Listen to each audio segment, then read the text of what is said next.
Hey everybody, how's it going? Thanks for joining me on another episode. I'm so excited because today is going to be a little bit different in that I'm going to be on the receiving end of my first podcast interview. The main purpose I decided to record this experience is simply because when we're in real conversations with others, we tend to be more on the spot and it gets more real. So that being said, I hope this conversation I will have today will help you guys better understand myself as a creator and the reasons why I make videos. So we're about to get started. Thanks for joining, and let's go. Hey guys, welcome to, now the second episode, F-Stops and T-Stops. I'm your resident hotshot photographer, David, and we got another hotshot photographer all the way from, actually, where are you from, Steven? I am from Encino, which is inside of Los Angeles area. Inside Los Angeles area. We have Steven, Raymond Films, right on here from Skype. And Steven, just start by saying who you are and what do you shoot and why. Thanks for having me. Name is Steven Ramon Films, and basically I started shooting video before photography. I've always been more of a video type of person, but the photography obviously has hand in hand with that. So the way I got started with all of this is actually it sounds kind of funny, but it didn't stem from this deep inner passion to film or to shoot. It was actually from the music world, and that kind of turned into something that I didn't expect it to. I thought it was going to be more of a career for the music part. That's why I moved up to LA. But I ended up getting involved with web design and Shopify and e-commerce. So for anyone who doesn't know what Shopify is, it's an e-commerce platform. It's a place for people to build a website and sell products on. Well, since I've been involved with Shopify, we've been deemed as experts, and that technically means if you go to shopify.com and you need a web designer to build your site, they'll appoint you to their experts section. So that's kind of how I got into the e-commerce world, and we won a competition through Shopify, which we were awarded $10,000. Nice. Yeah, thanks. Very nice. And all of that gain was reinvested into photography and video gear. So that's where the photography and video came from. And the reason why I went that direction is mainly because e-commerce and photography and product photography, that all kind of plays hand in hand, if you can imagine. So, a lot of people need product photography for their websites. And so it's a really easy way to approach when you're already building those websites. So that's where that all started. The photography, that did come first, with the product photography, but in my mind, I've always been more drawn to the video side of it and controlling, the shutter speeds and the frame rates and all of that type of video stuff. I've always just been very fascinated. And it wasn't until maybe a year or two ago that I actually really got into photography and found that passion. So I wasn't really looking for a reason to shoot. I wasn't looking for a reason to have a passion for photography. Instead, it just kind of organically came, and that's kind of where I'm at now. Now I'm more of a 50-50 type person. I put a lot of focus into my Instagram, and at the same time, I'm doing a lot of YouTube stuff for my video side of it. Okay. All right. Very nice. Yeah. I mean, I actually did touch on this a little bit yesterday with Jason, but I kind of outlined that I kind of started out, I guess I was always a visionary, but there's like a trap that a lot of photographers fall into where they just focus on only making their photos better and not like, how do I increase my Instagram or make my Instagram better, or how do I do content creation better. And so I think that you started out more as it fair to call you an entrepreneur, and then you, like, by being an entrepreneur, you got more interested into the storytelling part of it. Yeah, that's a very good way to look at it. And I've always been very creative, before music. Like I mentioned earlier, I started with music. That's why I moved out to LA, because I had this big dream to be this musician, and I'm still very happy with what I do, and I still create music. But even before that, I was more into like even like stop motion animation, which involves photography. And I'm talking, you know, that's now my early teens. So I've always had this creative interest, and the funny part is today I look at myself and I see, you know, I've put a lot of time, you know, in my late teenager years and early 20s, where I put a lot of focus into music and creation and sound design, and there's a science behind music, and, you know, twisting sine waves and oscillating and all these different really cool things you can do with music and sound design. And I look at that, and I also put that I compare that aside with my photography experience and video, and it's just amazing how things start to come together, and it just kind of complements each other. You know, it kind of works in harmony. And I never thought about that during the times where I'm going through these phases of creating. And I'm not one to try to overstretch myself, and I know that's important not to as a creator, but sometimes it just feels right, you know? So there's a time and place for everything, and I think if you just time it right, and if you just love what you do, then you can do whatever you want, as much as you want, as many things as you want. You just have to be happy. Yeah, no, definitely. Like I mean, the one thing I definitely learned over the past few years, as you know, not only as a photographer, but, you know, as I'm a college student right now, shooting this from a place that's totally not my dorm room. That's a joke. Yeah, no, I saw your photo. Yeah. Like, I swear, if I showed you what's in front of me right now, you wouldn't you probably wouldn't know this is my dorm room, because I just cropped out all the bed frames and everything. I was gonna say, are you under a bunk right now? Maybe. Yeah, it doesn't matter. You know, I started in my home, and that's where that all started. So, I mean, more specifically in my own bedroom when I was a kid. So it doesn't matter. You know, it's that story. You know, you start in the garage. It's a story that your focus and your passion is the creating part, and as long as you're able to do that and you have those tools, you know, you could be anywhere. It doesn't even matter. Yeah. Oh, well, I bring that up because, well, like you say that, you know, it's all about being happy, and I mean, I'm pretty happy as it is, and I personally can't imagine how happy I'll be like 10 years, just even like 5 years from now. Like, there's an incredible opportunity for, like, pretty much all of us, as not only as photographers, but as people that like, just with the importance of, like, personal brand and everything. Well, I should say that I mean, yeah, like, going back to what I said earlier, like, yeah, like, something like personal brand is definitely very overlooked with a lot of people that just think that good photography is good enough. And there's some truth to that. There's definitely some truth to having good quality content, but it's like, I mean, it's just, like, exhausting to always put out, like, consistently, like, a super original content, in a sense. But yeah, like, my question to you is, like, you know, what keeps you motivated to, like, be more creative? Or maybe it's not even a matter of being more creative. Is it just a matter of looking in the right places? Right. No, that's a good question. So I think this comes from more of a deeper, you know, this is where the passion comes from, this type of question. And my biggest thing, and something that I've realized, and I watch a lot of YouTubers, and I have a lot of inspirations out there. I'm sure we share a lot of them.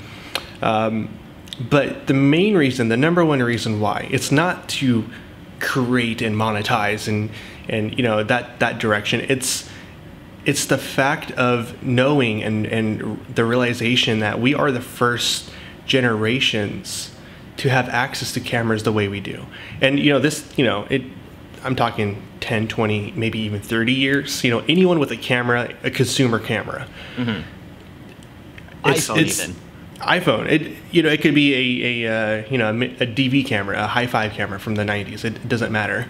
The fact that we can record and document, it's something we don't think about much now because we're in the moment, and it's kind of a long-term picture. Well, not kind of, it really is a long-term picture. Mm-hmm. But what I'm getting to is we're the first generations to be able to document and record. And for me, that realization means my descendants, you know, my generations to come, my daughter and her grandchildren, and forever on, they will have a clear and accurate representation of who I am today. And I think anyone could agree that if we could look at our ancestors and see what they did, maybe vlog style or podcast style or anything, we would love that. You know, that'd be amazing to just see the type of people they were and kind of get to know their personalities. So this is kind of a hard copy, even though digital, but this is a hard copy of what we are today. And if it's preserved, which, you know, we're talking technology here now, so it will be, as long as it's preserved going forward, you will always be remembered the way you want your descendants to see you. And to me, that's really important. And that's what drives me, you know, and I mentioned earlier, it's not about the monetary gain. It's not about, you know, getting as many followers, subscribers as you can. It's a personal thing. And I recognize that a lot and very easily. And what I love about that is the fact that I can recognize that is very comforting to me, to know that I'm headed in the right direction because of that reason alone right there. Okay. Yeah, no, I love that. Love that. Yeah, but with your, I mean, you say, I'm looking at your Instagram bio right now, you put filmmaker and then photographer. So, like, I mean, it seemed that from talking with you a little bit earlier, you do a lot of the film stuff that kind of inspires the photography. Is that fair to say? You know, when you're out and you're filming, and I do a lot of B-roll, I do a lot of slow motion, you really focus on the details. And you start to grow that passion for photography, because it's another angle of the art form. You know, it's I mean, all video is, it's just frozen frames. I mean, sorry, that's all photography is. It's a frozen frame out of a video. And so, and on top of that, you know, you do have to try to stay relevant with these platforms, and Instagram is such an awesome way. And not only do I do this as my personal primary thing, but my work regarding Shopify, as I mentioned earlier, that involves photography and stuff like that, I need a place in a portfolio to send clients my work, because I still do a lot of lifestyle photography for like ongoing clients and stuff like that. So Shopify is like a whole half of my life. That's what's given me a studio here, and that's what's given me my own freedom to come to work as I will, you know, and work for myself, which I'm very blessed to have. But the YouTube and the Instagram and that stuff, that content that I create, that's more for me and my feeling of purpose to grow for my descendants and stuff like that. So that's not like the number one reason because of my descendants and whatnot, but that's a huge reason. Of course, in the moment, I still love creating. It's an awesome thing to be able to have this desire for, that also works with a fulfilling purpose of your own, which would be, you know, that passing down. Yeah, no, definitely. I wanted to bring up real quick last mile vehicles. I said it because I noticed that you recently got a boosted board. Yeah, I have. Yeah. I have the boosted Stealth, and it's funny because I have 4 electric skateboards. Really? And I did not intend on having 4. I have 1.5 right now. Like, I got one that's working and one that's not. Yeah. Do you have a boosted board or no? Like, well, it's DIY. Sure. No, that's awesome. Is it belt driven or like? Oh, yeah. Nice, man. Yeah. I love me my belts. Yep. Yeah, you need that torque for sure. I have a lot of people who are like, oh, you know, this board's better, and I look at it, I'm like, this is a in-hub motor, and I have one of those. I have 2 of those, and they just, like, they're good for what they are. You know, I think everything has its purpose, definitely. But if you're riding for the thrill and the excitement and that acceleration, then you need the belt-driven motors for sure. Yeah. And plus, it's louder and gets more attention, and that's what we all want. Well, and not only that is if you're going to be going, 20 plus miles per hour down the road, you don't want to be dead silent. Like the boosted board, at least the boosted boards that I know of, because I haven't ridden any other type of belt-driven board, they kind of have this frequency to it, and it's like this higher pitched whine noise. And even when I'm driving, you can hear them coming up, as long as you don't have your music turned up too loud. But it's like that perfect pitch that you can just hear it, and like it's a good thing. You don't want to be dead silent, like maybe if you're on sidewalks, but even still you want pedestrians to know you're coming, So I mean, it has its gives and takes, but I think the pros of a belt-driven board are way more than a in-hub. Yeah, I mean, I brought it up mostly because like I've honestly used my board as almost as a slider. Like I just like brace my camera against my chest very tightly, and then like I go forward, and then it just get really smooth shots. Yeah. As janky as that may sound, like yeah, like no, no. You know what? Do you remember like 2 years ago, there those smart scooters, like the 2-wheel things? They were so popular during Christmas time. The self-balancing ones. Segways, yeah. Right. Yeah. So I was actually debating on. Yeah, I was debating on one of those or a boosted board. And like that was way back then, so I didn't really even know really what a boosted board was, except for watching like Casey Neistat videos and stuff like that. And I wanted one of those segways so I could do the same thing that you just talked about. I wanted to be able to have this dolly that gave me the freedom to go anywhere, and it's still a cool idea. I still think it's a good idea because it's hands-free. As long as you have your balance down, you're good. Otherwise, you're gonna fall and break your equipment. But after watching, like I said, more like Casey Neistat stuff, I was like, oh, I gotta get a boosted board. This thing's amazing. And so that's where I got my board from. Yeah. Yeah. I mean, I've Moment actually. Like I remember this video I watched a couple of months back where they like their video editor, like their video shooters, they use one wheels, like just to go around and shoot, and like for filmmakers to like reconsider and like think that not only is like film equipment isn't film equipment isn't necessarily stuff that's being sold to you by a camera company anymore. Film equipment is stuff that's sold to you by like pretty much anyone, like Google, Apple, and now One Wheel. Yeah. I wouldn't be surprised if there's some kind of active track mode on like a Tesla one day, and they just kind of follows you around, and you put your camera on the hood, and then you have this following, this extra person following you. I mean, okay, for me, I've always been a kind of a one-man show, kind of run and gun, if you will. And what I mean by that is, I have my Mavic drone. It folds up. I keep that with me. It's small enough to fit in my backpack. I keep my 1DX and like 3 lenses. And I'm going to spoil this for my audience, for my vlog, but I just recently got a DJI Ronin S, which I'm going to be reviewing.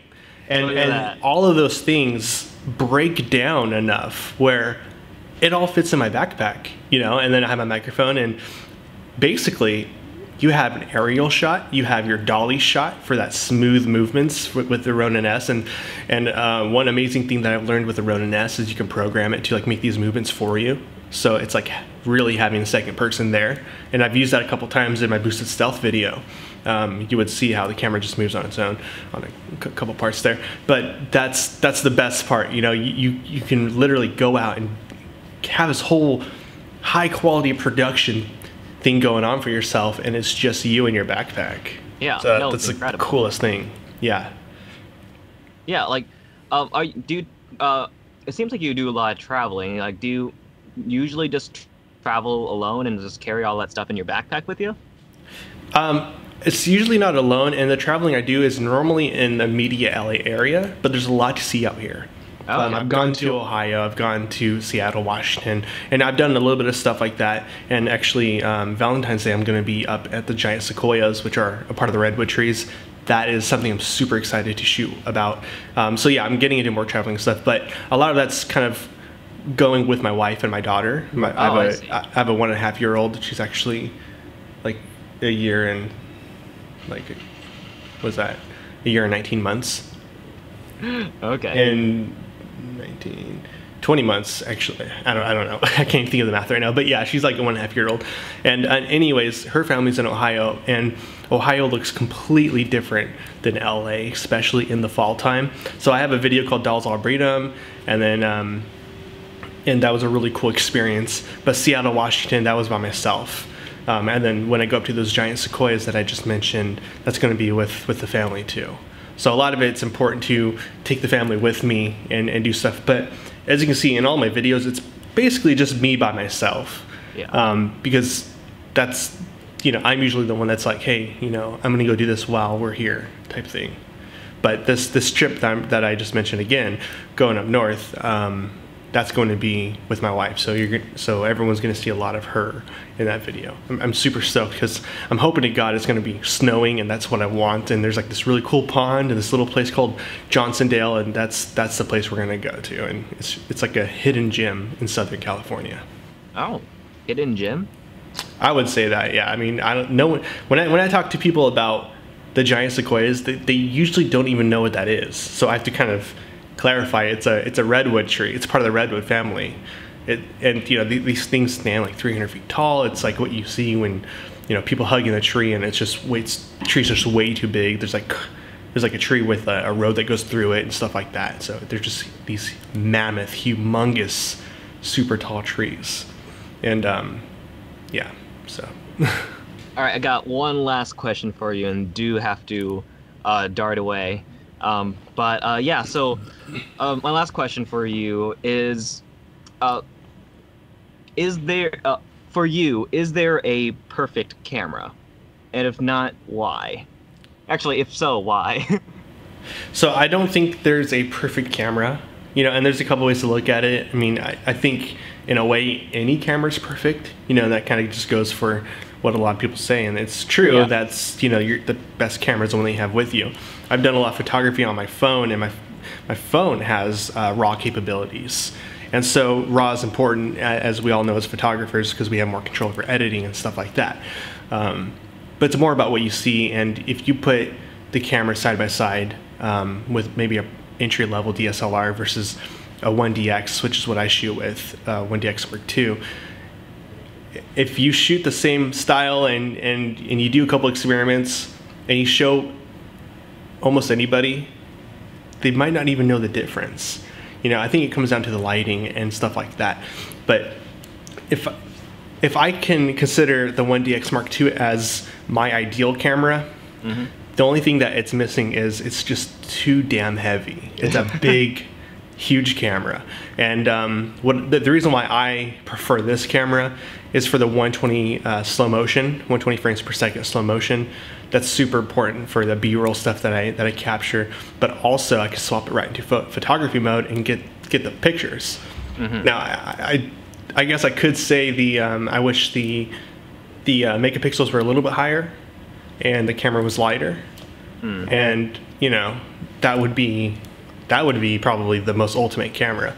But when that finally happens, everything's gonna be in 4K, and then it's gonna be like, well, where's the 120 frames per second 4K? So it's just I think that's gonna be like that for a really long time, probably forever. Because I mean, these things are already created, but as from a marketing perspective, most companies, they don't release it, or they release it over time, right, to take advantage of that market.